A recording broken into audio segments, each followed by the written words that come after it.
Ayan, isa na naman pong menu ni Nanay Paz ang ating lulutuin ngayon. Kumusta na po kayo dyan mga kananay ko?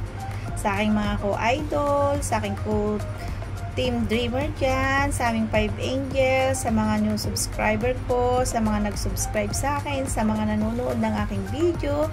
Ito pong muli si Nanay Paz. Magluluto tayo ng sinigang na maliit na lapu-lapu ang samiso sampalok. Yan. Yan natin ang kamatis, sili, sibuyas, luya, bawang, at ang gulay ko pong ihahalo ay mustasa. Yan. So, alin na kayo. Manood po kayong muli ng aking lulutuin sa gabing ito.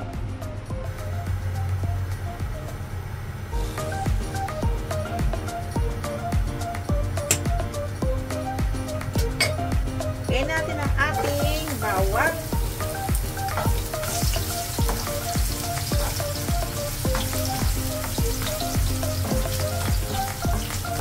Sibuyas.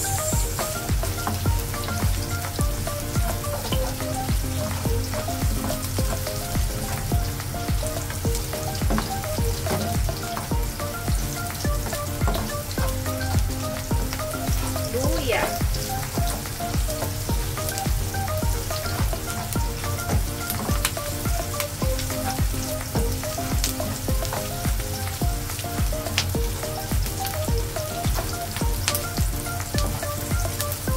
Lagyan na natin ang ating kamatis. Ayan. Kamatis.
Lahan natin ang asin.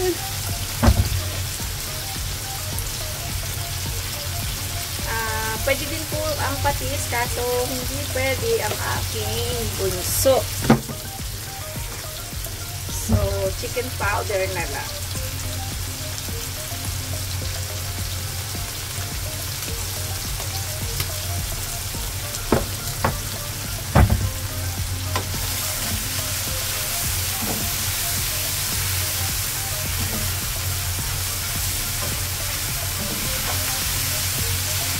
Lagyan natin ng sabaw.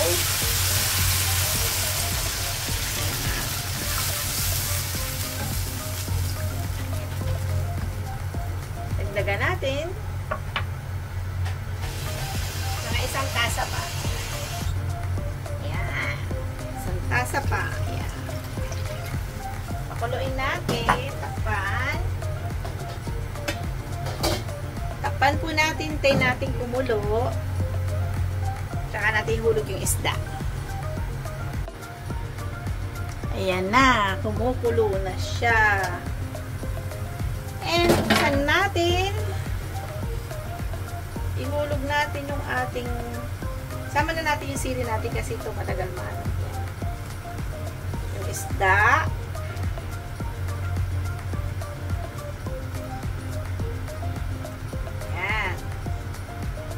Lang na labo-labo, pero ang mahal-mahal po niya. Gusto ko nga lang yung kumain. At pasalamat sa nagregalo. Shout out po kay Tita Vilma na bumili ng ating isda. Yan. Pakuluin natin. Pakuluin muna natin. Mabilis lang po yan ha. Kasi pagka matagal din ang kulo, kukunat din yung isda natin.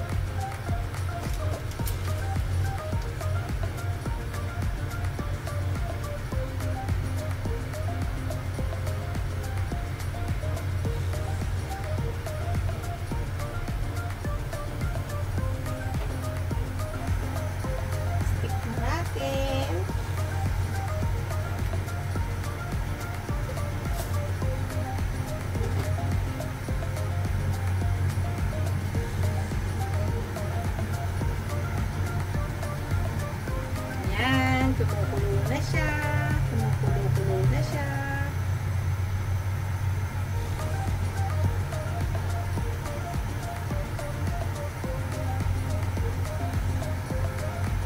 Buksan natin.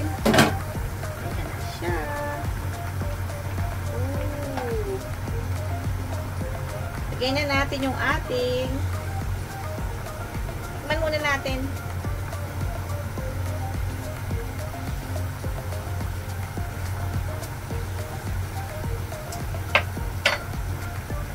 Lagyan muna natin yung ating gulay. Yung mga sanga-sangang gulay. Unahin natin yung sanga. Yan. Yung matigas na papi ng gulay.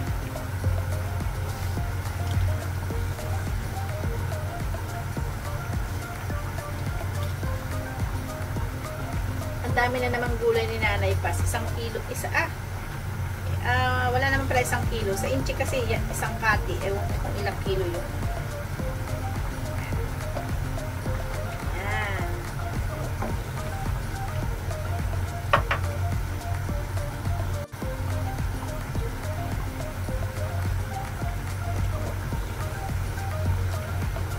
Then, timpla na natin yung ating miso nor powder. Yeah.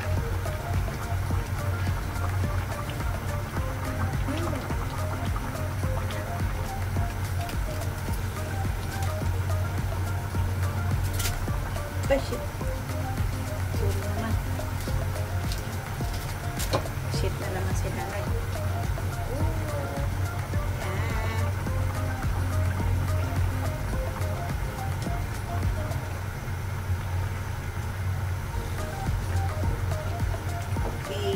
Niluto na po yung isda natin. So, pwede ko nang lagay yung ating dahon ng mustasa. Yan.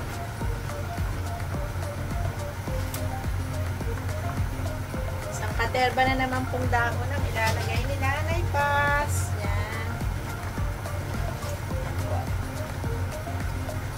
Yan. Takpan muna natin. Pero pag binuksan natin, huwag nang tatakpan.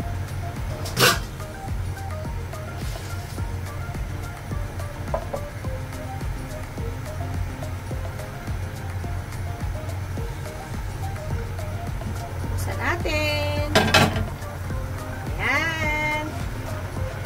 Naglayan na yung mga gulay ko.